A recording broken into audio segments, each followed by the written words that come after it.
अदील बड़ाई साहब, आप प्रोग्राम में बार बार ये कह चुके हैं कि ये जो फॉरेन फंडिंग का केस है, ये जो तोशा खाना का केस है, ये इतना आसान नहीं है, इसमें पेचीदगियां भी हैं और इमरान खान साहब के लिए मुश्किलात भी पैदा हो सकती हैं। आज जो मुश्किल सूरत हाल बनी है साबिक वज़ीर आज़म इमरान खान के लिए, वो हमने देख लिया। इलेक्शन कमीशन का फैसला उनके खिलाफ आया। इलेक्शन कमीशन का फैसला उनके खिलाफ आया है, लेकिन मैं समझता हूं कि ये आखिरी बैरियर था जिस पे इमरान खान को रोका जा सकता था। वो बैरियर गुजर चुका है, ये कोई बड़ा डैमेज नहीं हुआ और इमरान खान साहब के मैं समझता हूं कि ये फैसला एक हद तक खिलाफ आया है। जो खुद पाकिस्तान तहरीक इंसाफ तवक्को कर रही थी, वो 62(1)F तक भी सोच रहे थे कि ऐसा भी हो सकता है। इसके अलावा जो 5 साल की डिस्क्वालिफिकेशन की बात हो रही है, कोई 5 साल की डिस्क्वालिफिकेशन नहीं हुई। कहां पे लिखा है 5 साल की डिस्क्वालिफिकेशन है?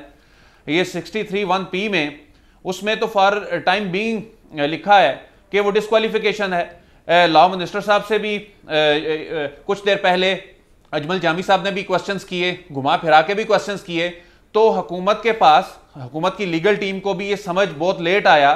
इस मरतबा भी मिठाइयां जल्दी खा ली गई। जब वो बम्पर्स चले, ब्रेकिंग चली कि जी इमरान खान नायल हो गए हैं, तो ऐसे लगा जी कि बहुत बड़ा भूचाल आ गया है। लेकिन जब ये तहरीरी फैसला आया, इस तहरीरी फैसले को हमने भी पढ़ा, उसमें तो 3 जो सेक्शन है इलेक्शन एक्ट के, जिसमें एक करप्ट प्रैक्टिस से रिलेटेड है। करप्ट प्रैक्टिस की सजा क्या होगी? 3 साल सजा है। वो ट्रायल कोर्ट में मामला जाना है। पाकिस्तान में खासतौर पर जो सियासी लीडर्स हैं, उनके खिलाफ ये जो इस तरह के केसेस हैं, उनका क्या फ्यूचर होता है सबको मालूम है। पनामा केस में से कुछ नहीं निकला, सब बाइज्जत बरी हो रहे हैं। ये तो मामला ही कोई नहीं है, ये तो केस ही एक इखलाकी मामला था। हलवाई और फालूदे वाले में से कुछ नहीं निकला। जी हसन, कुछ नहीं निकला। पनामा केस तो ऐसा लग रहा था कि जुल्म हो गया। पनामा केस में तो से कुछ नहीं निकला। FIA के जो भी केस है उसमें से बाइज्जत बरी हो गए। इस केस में से आगे करप्ट प्रैक्टिस में भी कुछ नहीं निकलना। अच्छा। जहां तक मामला है 62(1)F वाला मामला, जो आपने बात की ना कि मैं इससे पहले कह रहा था कि ये ट्रबल क्रिएट करेगा। मैं समझता हूं कि जनाब चीफ जस्टिस ऑफ पाकिस्तान ने जो रिमार्क्स दिए हैं जो फैसल वावडा केस में, वो रिमार्क्स मैं समझता हूं कि बड़े अहम हैं।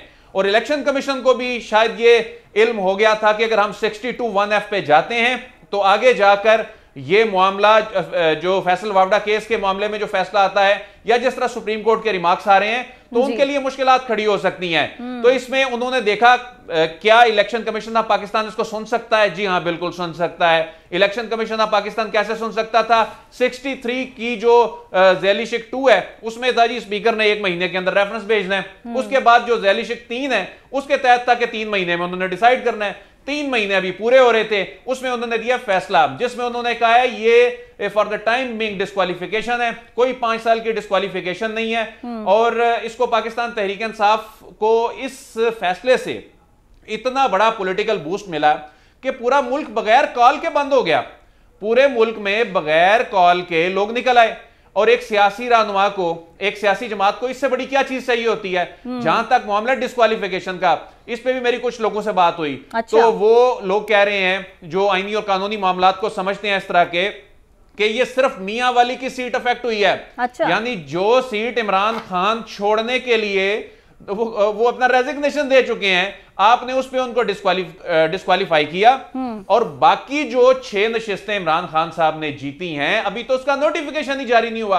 वो तो पहले ये सोच रहे थे उन सीटों को ब्लॉक किया जाए, वो जो इंतखाबी अखराजात की तफसीलात हैं वो ना जमा कराई जाए, सिर्फ मियां वाली सीट रखी जाए। अब शायद वो इंतखाबी अखराजात की उनको जमा करानी पड़ जाए। उसकी रीजन है कि यहां से वो डिस्क्वालीफाई मियां वाली नशिस्तें अगर हो जाते हैं, पहली बात तो यह कि बाकी जो 6 नशिस्तें हैं उस पे वो अपनी चॉइस से फिर बता सकेंगे कि उन्होंने कौन सी नशिस्त रखनी है।